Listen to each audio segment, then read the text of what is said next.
Okay, well, all right. No, that was pretty rough. Sorry. Okay. But I'd say they're in the most trouble just because also Russell Wilson currently is definitely, particularly after Mahomes has fallen off these last two games, Russell Wilson is clearly in the lead to be the MVP and is just playing they were down 20-6 and you look at that team, they didn't even blink. They came back and won that game against the Browns. And the main thing with KC, I believe KC, yet again, they gave up, I want to say, like 192 yards rushing to Houston. Yeah. And also a revenge game because Carlos Hyde was cut before the season, and he got to enjoy it. But and then, like I said, there is a good chance, to be fair to your point, that whoever doesn't win the division between the Eagles and Cowboys, there's a good chance. I didn't think I'd say this a few weeks ago. They're out. Yeah. So, well, back to the Chiefs. Is this Andy Reid 2.0? He had struggles like this in Philadelphia as he went along. I think also what you got to look at is Mahomes.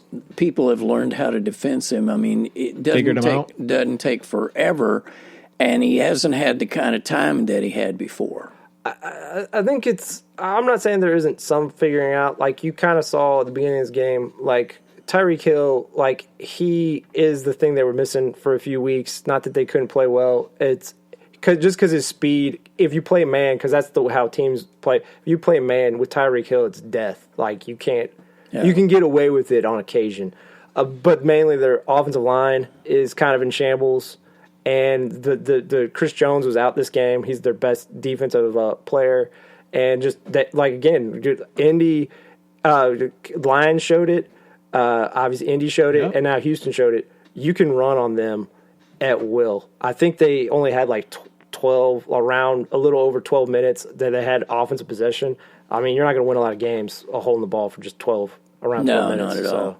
I mean, it's like the elite are the elite in the National Football League. It's and then you've got just a mess underneath like 6 teams. Well, the good thing is parity. Well, the good thing is, even like the elite teams, they all have warts. Like I'll ask you, who are the elite teams?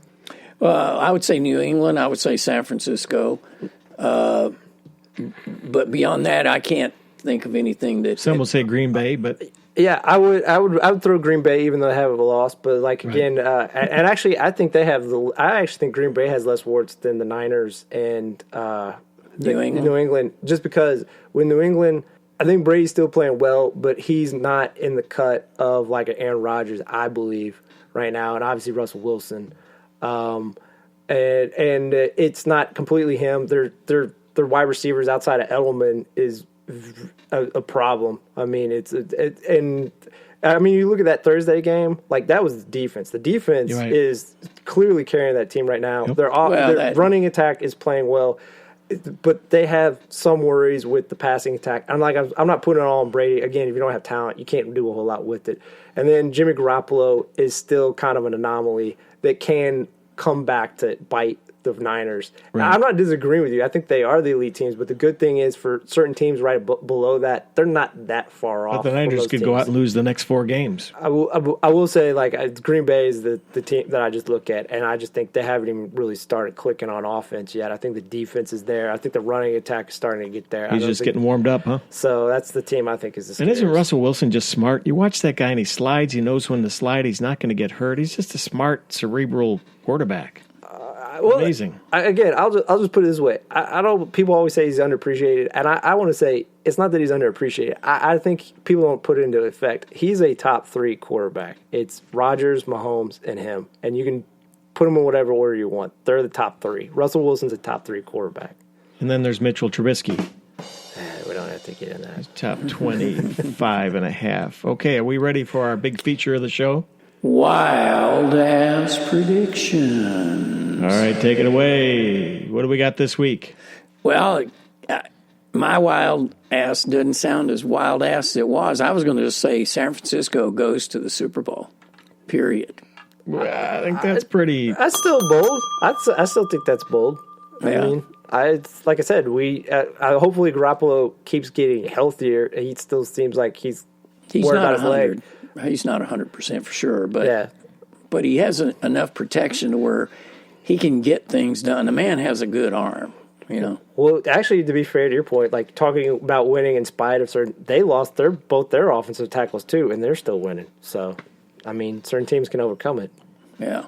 Wow, that's a good one. What's yours, T-Dog, the man? I will, going back to the Eagles and Dallas, I think Dallas is in trouble because next week the Eagles play Dallas, and I have the Eagles going to Dallas and getting the W to usurp themselves and put them in place to win the division.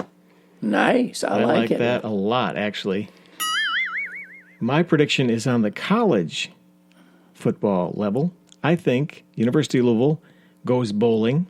And here it is. Indiana University will go bowling. Yes. Are you ready for the Hoosiers? Whoa. They both have 4 wins. Need 2 more to be eligible. At the end of the year, they have Purdue, and I believe they have Maryland. And Maryland's one of those teams that's schizophrenic. I don't know what you're going to get. If they can beat Maryland, and just based on how Purdue's looked, it's still a rivalry game. If they can win those 2 games, because they're not beating, I forget who else they're playing, but they play in the East. They still have Michigan, I think, on board. And I don't know who the other one is, but I think it's Penn State. So they're not winning any of those games. Is that going to wrap it up for the latest edition of... I believe it is Sport Weasels. We are wrapping up another edition of our program, Sports and Other Stuff. Remember, for every action, there's an equal and opposite reaction. And as the late, great Dick Enberg would say, oh, my. So long, everybody.